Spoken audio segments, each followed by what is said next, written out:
Assalamualaikum warahmatullahi wabarakatuh. Kita bertemu lagi, Alhamdulillah, dalam siri video saya menjelaskan buku Zikir Selepas Solat antara Sunnah dan Bid'ah. Sambil itu jemput menikmati keindahan bandar Kuala Lumpur pada waktu pagi tanpa kenderaan berenjin, atau sekurang-kurangnya sampai pertengahan video, sebab pada pagi ini saya agak lewat. Okey, pada setiap hari Ahad antara pukul 7 pagi sehingga 9 pagi, beberapa jalan utama di Bandaraya Kuala Lumpur ditutup antara Dataran Merdeka sehingga ke KLCC untuk orang ramai beriadah, baik berjalan, berjoging, berbasikal, yang nak main skateboard ke, kasut roda ke, hoverboard ke dan sebagainya ya. Cuma pada pagi ini saya agak lewat. Sudah pun masuk pukul 9. Jalan sudah pun dibuka, saya masih lagi berbasikal. Jadi akan nampak polis memberi arahan kepada saya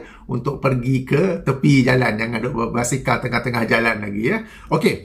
Sambil itu kita dengar penjelasan saya tentang lafaz zikir yang ketiga daripada buku saya ini ya. Dan ini sekali lagi lafaz zikir yang saya katakan telah tenggelam. Tenggelam jauh ke dalam, masuk Marina Trench agaknya. Okey, disebabkan oleh bid'ah yang lazim diamalkan oleh masyarakat kita, oleh para agamawan kita, sehingga zikir yang sunnah, yang sahih, tenggelam begitu dalam sampai orang tidak tahu tentangnya. Kalau pertama kali mendengar pun, silap-silap orang yang membaca zikir sahih inilah dia pula yang dijeling-jeling sebagai hang buat bid'ah apa tu.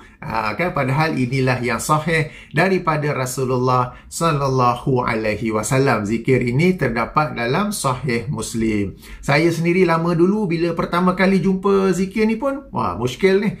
Okay, saya baca daripada buku tulis Sahih Muslim. Saya pun buka kitab Sahih Muslim, saya ada kitabnya, terjemahan Arabic English. Jadi ada teks Arab, ada English, okey. Dan saya cari tengok-tengok, oh memang adalah Sahih Muslim. Lalu saya pun mula menghafalkannya dan mula mempraktikkannya sehinggalah sekarang, Alhamdulillah. Okey, jadi ayuh kita membaca zikir ini. Ia daripada Abu Al-Zubair Muhammad bin Muslim. Beliau berkata, Kana Ibnu Zubair yaqulu fi duburi kulli salatin hina yusallimu. Okey, kebiasaan Ibnu Zubair, yang ini Abdullah Ibnu Zubair radhiyallahu anhu, salah seorang sahabat Rasulullah sallallahu alaihi wasallam.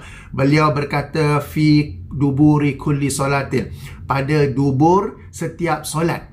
Okey, perkataan dubur ini telah saya jelaskan dalam video sebelum ini, dalam siri yang sama juga, bahawa para ulama berbeza pandangan. Bilakah perkataan dubur itu merujuk?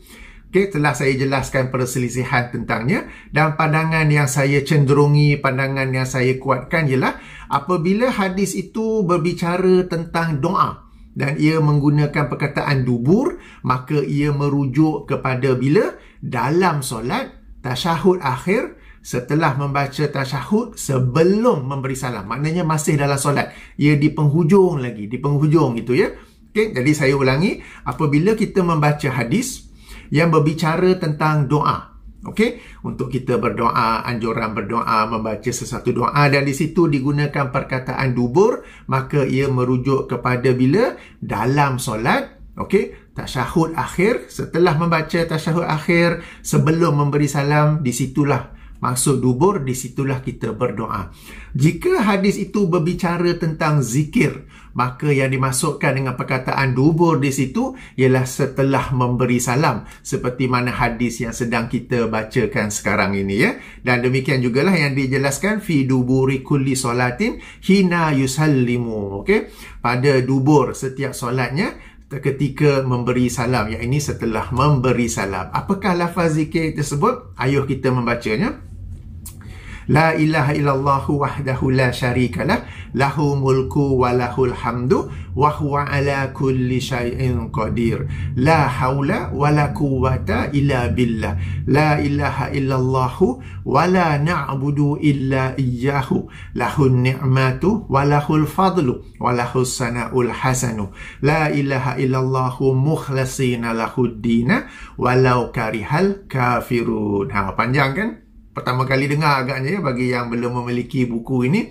Okey, apakah maksud doa ini? Maaf, apakah maksud zikir ini? Ayuh kita mengkaji secara ringkas supaya apabila kita berzikir, kita bukan sekadar sebutan lisan sahaja, tetapi dengan penghayatan dalam hati kita, penghayatan dalam minda kita, supaya kita ni benar-benar mentauhidkan Allah dalam semua urusan kita. Dan ini kita baca selepas setiap kali kita solat, berarti 5 kali sehari. Ia menjadi satu refresher, menjadi satu ulang kaji untuk kita dalam rangka mentauhidkan Allah Subhanahu wa ta'ala. Ia dimulakan dengan la ilaha illallahu wahdahu la syarikalah. Tidak ada Tuhan yang berhak disembah melainkan Allah yang Maha Esa, tidak ada sekutu baginya. Lahul mulku, baginya lah segala kerajaan. Walahul hamdu, baginya lah segala pujian. Wa huwa ala kulli syai'in qadir, dan dia atas setiap sesuatu maha berkuasa. Okey, di sini saya berhenti kejap. Kalau kita biasa dengar hujah para pencinta bid'ah, mereka berkata perkataan kullu ke kulli ni taklah bermaksud semua, tapi bermaksud kebanyakan. Okey, jadi hadis kullu bid'ah tu mereka kata sebahagian bid'ah, bukan semua bid'ah, ataupun kebanyakan bid'ah, bukan semua bid'ah. Kita kata, okey, kalau macam tu, kalau kita jumpa ayat-ayat Quran, hadis-hadis yang menyebut perkataan kullu, kulli ke apa ke, maksudnya kebanyakan lah. Sebagai contoh zikir yang kita baca ni, wa huwa ala kulli syai'in qadir. Apakah dengan itu ia bermaksud? Dan dia Allah atas kebanyakan perkara maha berkuasa. Maknanya Allah ni bukan berkuasa kepada semua perkara, setiap perkara, tetapi kebanyakan saja atau sebahagian saja. Maha suci Allah daripada sifat sedemikian, kan? Nampak tak kelemahan hujah para pencinta bid'ah bila mereka berkata kullu ke kulli ni bermaksud sebahagian atau kebanyakan. Kita berkata kullu, kulli bermaksud setiap. Okay, melainkan terdapat petunjuk, terdapat qarinah bahawa yang dimaksudkan itu ialah sebahagian ataupun kebanyakan. Kalau kita baca kullu itu, ia memang bermaksud setiap. Okey, jadi setiap bid'ah adalah sesat. Sama juga di sini, wa huwa ala kulli syai'in qadir, dan dia yakni Allah atas setiap sesuatu. Semua, bukan sebahagian, bukan kebanyakan, tetapi ala kulli syai'in qadirun, maha berkuasa. Okey. Seterusnya, la haula wala quwwata illa billah. Ini adalah satu lafaz yang penting, ya. Bahkan dalam sebuah hadis riwayat Imam Al-Bukhari, juga Imam Ahmad dalam musnadnya, Rasulullah SAW pernah bertanya kepada seorang sahabat, mahukah aku tunjuk kepada kamu perbendaharaan ataupun khazanah, the treasure of heaven, khazanah syurga? Sahabat jawab, sudah tentu wahai Rasulullah. Rasulullah menjawab ucapan, okey, ataupun ucapkanlah la haula wala quwwata illa billah. Ini ucapan the treasure of heaven, okey, khazanah daripada syurga. Okey, apakah maksud ucapan ini? La haula bererti tiada daya untuk menjauhi kemungkaran. Wala quwwata, dan tidak ada kekuatan untuk apa pula? Melaksanakan kebajikan illa billah, melainkan dengan kehendak Allah, melainkan dengan pertolongan Allah, melainkan dengan izin Allah. Tuan-tuan dan puan, kita sebagai manusia memang kita dituntut, memang menjadi kewajipan kita untuk menjauhi kemungkaran, dan kewajipan kita pula untuk melaksanakan perkara-perkara yang wajib, dan juga melaksanakan melebihkan lagi, ataupun kita kata buat ekstra untuk perkara-perkara yang sunat. Tetapi sebagai manusia, kita ni lemah, sangat-sangat lemah.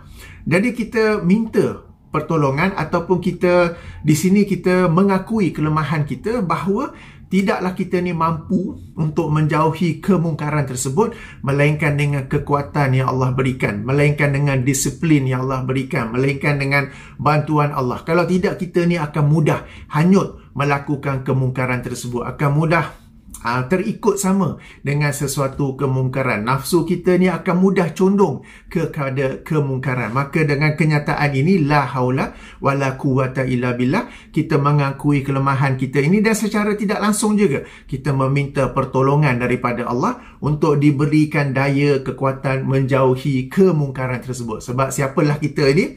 Manusia lemah yang memang mudah kena pula dengan hasutan syaitan, kena pula dengan bisikan syaitan, memang mudah untuk cenderung kepada perkara-perkara yang mungkar. Maka kita, first of all, la haula ni kita mengakui, okay, kelemahan kita ini, melainkan dengan pertolongan Allah, melainkan dengan kekuatan yang Allah berikan untuk kita menjauhi kemungkaran tersebut. Demikian juga sebagai manusia, kita ni lemah, kita ni tak mampu untuk melakukan perkara-perkara kebajikan, baik yang hukumnya wajib mahupun sunat, melainkan dengan hidayah Allah, melainkan dengan petunjuk Allah, melainkan dengan motivasi daripada Allah, melainkan dengan pushing factor daripada Allah Subhanahu Wa Taala. Kan kadang-kadang seseorang tu, okey, alhamdulillah, dia tak buat perkara-perkara mungkar, dia tak buat perkara tu, tapi nak buat benda yang baik pun tak gerak juga. Duduk je kan. The pushing factor tak ada, the motivating factor tak ada. Jadi dengan kenyataan ini, kita mengakui kelemahan diri kita, bahawa kita ni tak mampu nak buat benda-benda yang baik ni juga. Secara tidak langsung juga, ia seperti satu doa, moga-moga Allah memberi kita kekuatan, motivasi, the pushing factor untuk melakukan kebajikan tersebut. Jadi inilah maksud perkataan ini, la haula, tiada daya untuk menjauhi sesuatu kemungkaran itu, wala quwata, tiada juga kekuatan untuk melakukan sesuatu kebajikan itu, melainkan dengan kehendak Allah, melainkan dengan petunjuk Allah, melainkan dengan hidayah Allah, melainkan dengan bantuan daripada Allah SWT. Okay? Hidayah pun betul tak? Sebab sebahagian orang, dia tak tahu benda tu kemungkaran, dia tak tahu benda tu bid'ah, sebab tu dia tidak menjauhinya. Jadi moga-moga dengan ini Allah memberi kepada kita semua hidayah supaya kita dapat kenal bahawa itu adalah bid'ah, dan moga-moga Allah beri kita kekuatan untuk menjauhinya. Sebab sebahagian orang dia dah tahu benda tu bid'ah, dia dah tahu benda tu kemungkaran. Bid'ah ni salah satu kemungkaran juga, bahkan kemungkaran yang lebih dahsyat. Sebab orang yang minum arak, orang yang berjudi, orang yang menderhaka ibu bapa, orang yang ambil rasuah, dia tahu dia sedang buat kemungkaran. Yang rasuah tu, ahli politik tu tak tahulah. Okay, alright. Orang yang minum arak, dia tahu dia sedang buat kemungkaran. Berbeza dengan orang yang buat bid'ah. Dia tak tahu dia buat kemungkaran sebab dia sangka itu adalah baik. Okey, kemudian ada orang dah tahu benda tu bid'ah, dah tahu itu kemungkaran, tapi dia tak ada kekuatan untuk menjauhinya. Nanti apa orang kata? Nanti aku hilang kawan, nanti aku dalam grup jiran-jiran, orang jemput kenduri tahlil, aku tak pergi, dia orang boykot aku dekat grup kejiranan, dekat grup WhatsApp grup taman perumahan. Jadi dia tak ada kekuatan untuk menjauhinya. Dia dah tahu dah benda tu, tapi tak ada kekuatan untuk menjauhinya. Moga-moga Allah memberinya kekuatan untuk menjauhi perkara tersebut, kan? Sebagai dah tahu dah yang tu sunnah, tapi nanti aku buat, orang kata aku ni wahabi pula, kan? Okay, macam-macam alasan, kan? Jadi moga-moga Allah memberi dia kekuatan untuk melakukan tersebut, dan kekuatan juga untuk menepis macam-macam tuduhan-tuduhan buruk yang akan datang semata-mata kerana ingin mengamalkan ataupun menghidupkan sunnah Rasulullah sallallahu alaihi wasallam. Jadi ini antara lainnya yang dimaksudkan dengan la haula wala quwata illa billah. Okey. Kemudian disambung lagi, la ilaha illallah. Sekali lagi ditegaskan, la ilah, tidak ada Tuhan yang berhak disembah melainkan Allah. Wala na'budu illa iyyahu, dan tidak ada ibadah melainkan kepadanya. Okey, dan di sini saya tak dapat lagi nak streskan betapa pentingnya dalam rangka kita berdoa terus kepada Allah Subhanahu Wa Taala, kerana doa itu sendiri adalah satu ibadah. Sebagaimana sebuah hadis riwayat Imam At-Tirmizi dengan darjah yang sahih, Rasulullah sallallahu alaihi wasallam berdoa pendek saja. Doa itu adalah ibadah. Okey, jadi dalam rangka kita nak berdoa tu, ia adalah ibadah. Sebagaimana ibadah kita direct kepada Allah, doa juga direct kepada Allah Subhanahu Wa Taala. Bukan dengan cara bertawasul, bukan dengan cara istighasah dan sebagainya. Kalau nak bertawasul, ia hendaklah dengan cara-cara yang sedia disyariatkan dalam dalil-dalil yang sahih, iaitu melalui nama-nama Allah, ataupun melalui amal soleh, ataupun melalui orang soleh yang masih hidup untuk turut mendoakan kita. Bukan yang sudah meninggal dunia, tetapi yang masih hidup, ya. Okey, lahun ni'matu walahful fadlu. Baginya lah segala kenikmatan, baginya lah segala kurniaan, segala keutamaan. Dengan zikir ini kita mengakui bahawa segala nikmatnya ada kepada kita, segala kelebihan, keutamaan yang ada pada kita, semuanya adalah daripada Allah Subhanahu Wa Taala. Yang ini penting sebab kadang-kadang Allah baru bagi sedikit je daripada nikmatnya kepada kita, baru bagi sedikit je daripada karunia-Nya kepada kita. Kita telah lupa kepada Allah, kita ujub, kita perasan akulah yang hebat, aku inilah yang pandai buat bisnes, aku inilah yang pandai itu, aku inilah pandai ini. Padahal semua nikmat itu, semua karunia itu adalah daripada Allah Subhanahu Wa Taala, ya. Jadi di sini lahun ni'matu walahul fadlu, baginya lah segala nikmat. Apa yang ada pada kita tu semuanya daripada Allah Subhanahu Wa Taala. Apa-apa walahul fadlu, apa-apa kurniaan, apa-apa keutamaan yang ada pada kita, semuanya daripada Allah Subhanahu Wa Taala. Mungkin ada yang bertanya, aku ni tak ada nikmat pun, aku ni tak ada kelebihan pun. Sebenarnya ada, tetapi kita yang tak perasan. Sebab manusia ni, nikmat itu baru dia sedar bila sudah tak ada, kan. Semua orang ada nikmatnya, semua orang ada karunianya, cuma kita yang kena renung sikit, fikir sikit. Macam saya pernah cerita dalam video sebelum ni, kan, kadang-kadang Allah tak bagi nikmat dari sudut kelebihan rezeki, tapi Allah bagi nikmat dari sudut kesihatan yang baik. Kadang-kadang Allah tak bagi nikmat dari sudut harta benda yang banyak, tapi Allah bagi nikmat dari sudut keluarga yang bahagia, hubungan keluarga yang bahagia, ataupun minda dan hati yang tenang, ataupun malam dapat tidur lena. Sebahagian orang bisnes banyak, empire besar, malam tidur tak lena, macam-macam kena fikir, macam-macam yang stresnya, macam-macam tu, sehingga akhirnya memberi kesan yang negatif pada kesihatan, macam-macam, kan. Jadi nikmat dan kurnia Allah itu ada, kita yang kadang-kadang tak perasan, sebab yang kita kira dari sudut dunia, wang ringgit sahaja, aku ni duit tak banyak, so Allah tak bagi aku nikmat banyak. Bukan begitu sebenarnya, ya.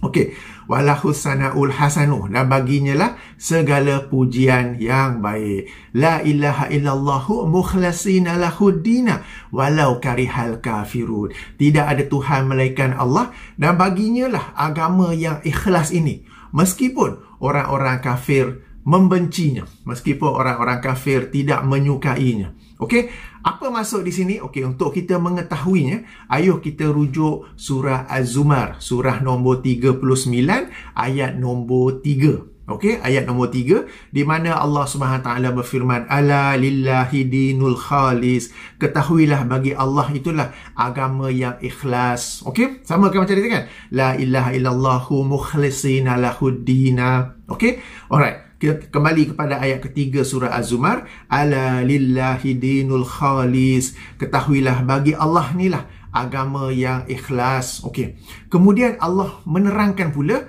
apakah tindakan, apakah keyakinan seseorang yang boleh menodai atau yang boleh merosakkan lillahi dinul khalis tersebut. Okey, seterusnya Allah berfirman, wallazina takhazu min dunihi awliya'a ma na'buduhum illa liyuqarribuna ila Allahi zulfa, dan orang-orang yang mengambil daripada selainnya, okey, wali-wali, mereka berhujah, mereka beralasan, ma na'buduhum, kami tidaklah menyembah wali-wali ini kecuali liyuqarribuna, kecuali untuk menghampirkan kami ilallah, kepada Allah, zulfa, dengan sehampir-hampirnya. Okey, alright.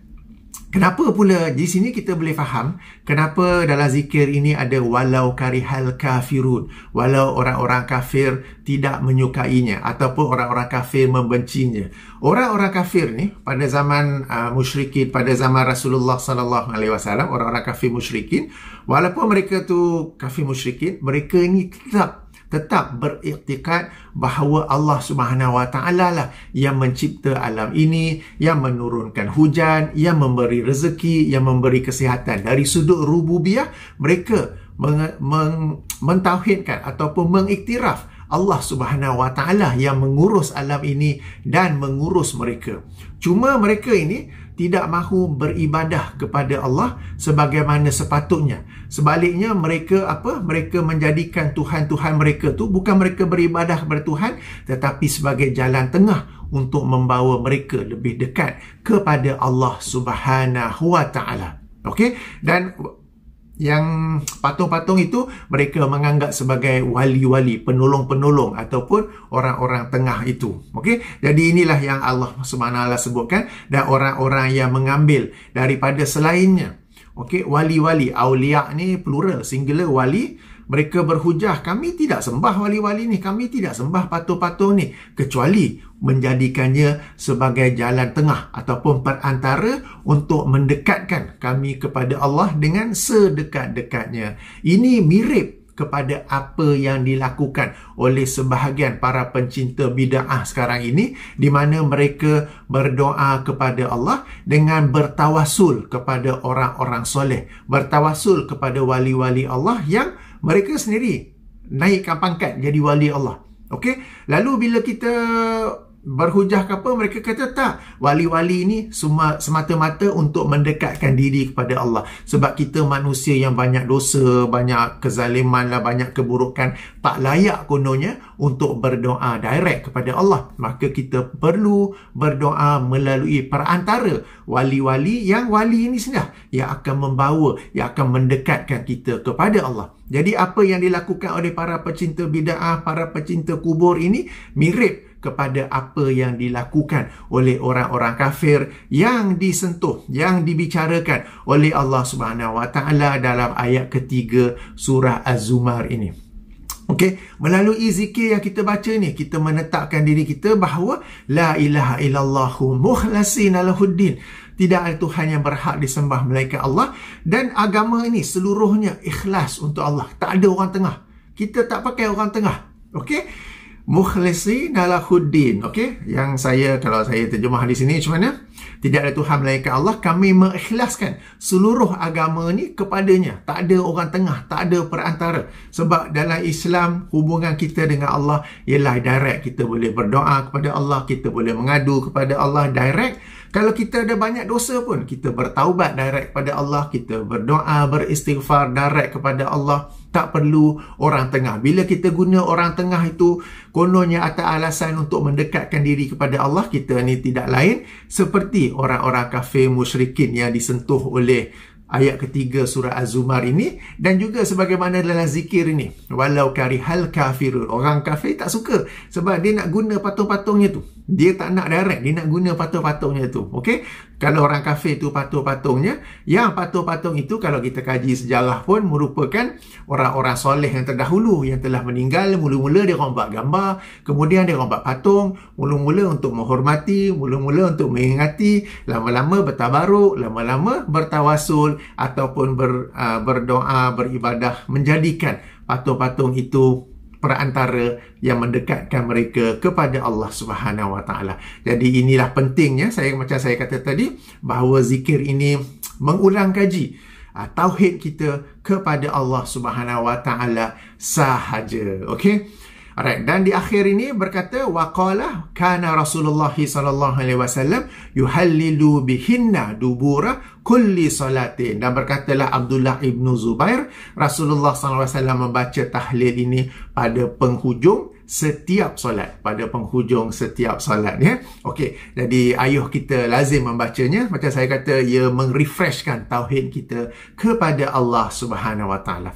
InsyaAllah kita sambung nanti dengan bid'ah yang berlaku kepada lafaz zikir yang kedua, lafaz zikir yang ketiga. Sementara itu ayuh kita baca zikir ini dengan penuh penghayatan, ya. Sungguh kaya maksudnya itu, sebagai satu, bukan semata-mata zikir di lisan saja, tetapi dengan penghayatan, dengan kehadiran minda yang dengan itu kita dapat mentauhidkan Allah dengan tauhid yang sebenar-benarnya, seikhlas-ikhlasnya, sebersih-bersihnya. Okey, subhanakallahumma wa bihamdika asyhadu an la ilaha illa anta astaghfiruka wa atubu ilaika.